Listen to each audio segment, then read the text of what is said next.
পেজের হচ্ছে আপনি ইউজার নেমটা চেঞ্জ করবেন কিভাবে।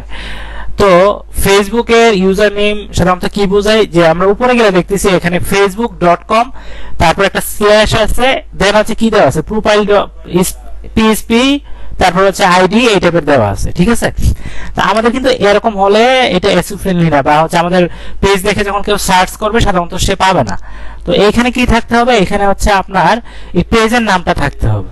পেজের নামটা আপনি কিভাবে সেট করবেন, ইউজার নেমটা, তো আপনি চলে যাবেন একটা অ্যাকাউন্টে গিয়ে সেটিং এন্ড প্রাইভেসি, তারপর হচ্ছে আপনি কোথায় যাবেন, সেটিং এ যাবেন।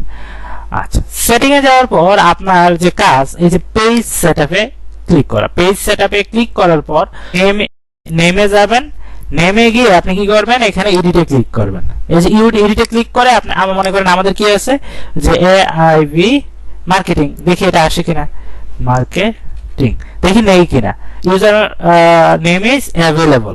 যদি অ্যাভেলেবল না, যদি আগে থেকেও এটা নিয়ে থাকে, তাহলে আপনি ভিডি বা হচ্ছে অনলি এই টাইপের কিছু একটা অ্যাড করে দিবেন, ঠিক আছে। এবার সেভ চেঞ্জে ক্লিক করবেন, তাহলে হচ্ছে কিভাবে কি হবে, যে হচ্ছে আমার পাসওয়ার্ডটা চাবে, তো পাসওয়ার্ড দেওয়ার পর সাবমিটে ক্লিক করলে এটা কি হয়ে যাবে, যে এটা সেভ হয়ে যাবে, ঠিক আছে।